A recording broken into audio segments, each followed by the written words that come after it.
আসসালামু আলাইকুম। পিসি ফাইবার চ্যানেলের তরফ থেকে আপনাদের জন্য রইল আমার শুভকামনা।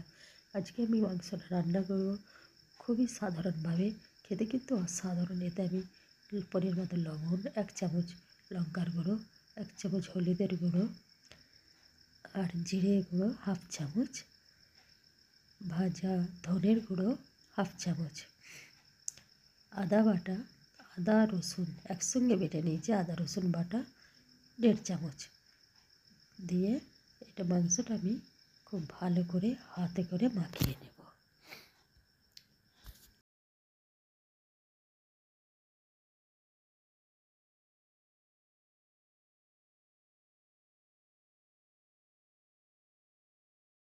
যত ভালো করে সময় নিয়ে মাখানো হবে ততটাই কিন্তু জিনিসটা খুব ভালো করে মাংসটা মজবে, ভিতর ভিতর মশলাটা ঢুকবে। মাঝে এরপর আমি কয়েক টুকরা আলু দেবো, আবার আমি ভালো করে মাখিয়ে নেব। আলু দিয়েও বেশ কিছুক্ষণ হাতে করে আমি মাংসটা মাখিয়ে নিই।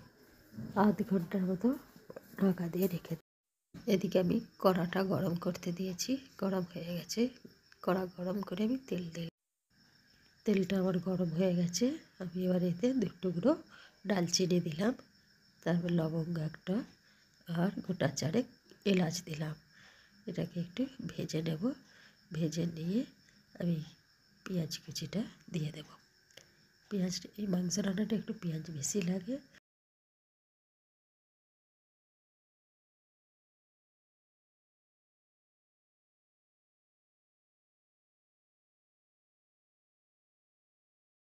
আমি পেঁয়াজটা ভেজে নেব ভালো করে।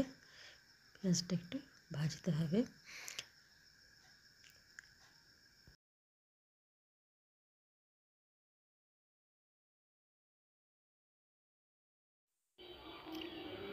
দুইটি তেজপাতা দিলাম।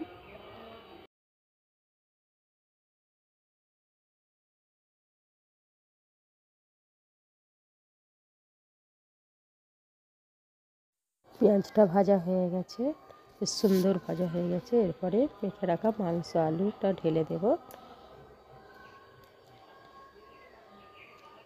নাড়তে হবে, অনবরত নাড়বো।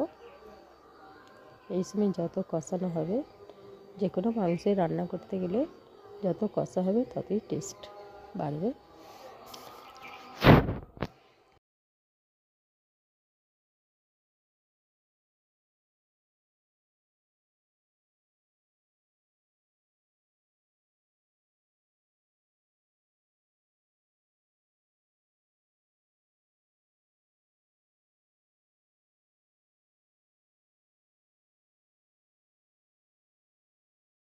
যেহেতু যেহেতু কাঁচা আলু, তাই একটু ভালো করে আমি কষিয়ে নিচ্ছি। দেখতে পাচ্ছেন সুন্দর একটা রং এসে গেছে। আস্তে আস্তে এটা আরও সুন্দর রং আসবে।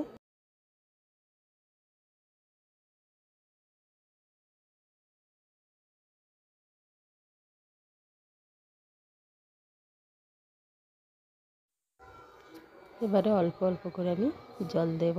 জল দিয়ে আবার কষাতে থাকবো। একবারে জল দেবেন না, অল্প অল্প করে জলটা দিতে হবে।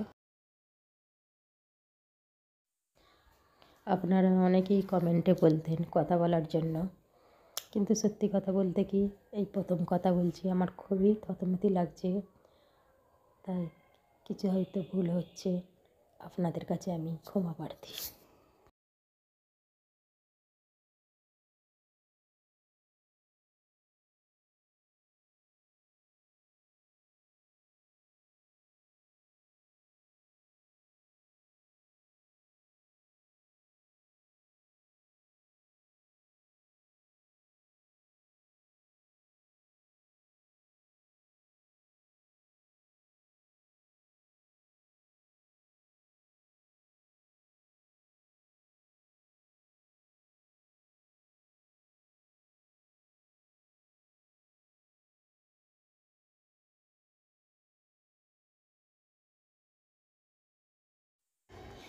এবারে ঢাকা দিয়ে কিছুক্ষণ রান্না হতে দেব।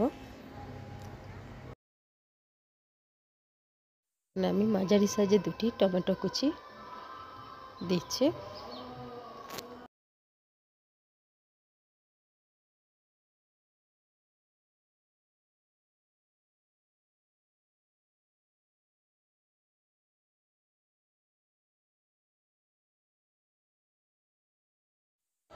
আবারও ঢাকা দিয়ে টমেটোগুলো সিদ্ধ হতে দেব। টমেটোগুলো আমার সিদ্ধ হয়ে গেছে, ওটাও অনেকটা মরে গেছে। এবারে এক মুঠি মটরশুঁটি দিয়ে দিলাম। মটরশুঁটি দিয়ে হালকাভাবে নাড়ব, নাহলে সিদ্ধ আলুগুলো হেঁটে যাবে। আবারও একবার আমি ঢাকা দিয়ে মটরশুঁটিগুলো সিদ্ধ করে নেব। মটরশুঁটিগুলো সব সিদ্ধ হয়ে গেছে।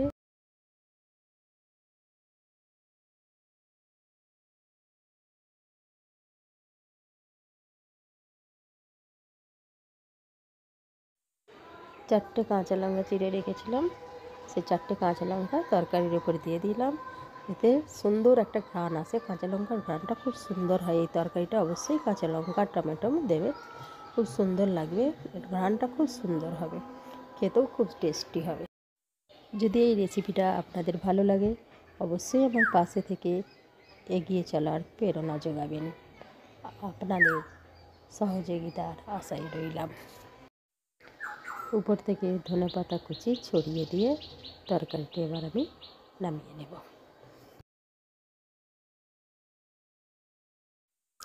সকলেই ভালো থাকবেন। আসসালামু আলাইকুম ওয়া বারাকাতুহু।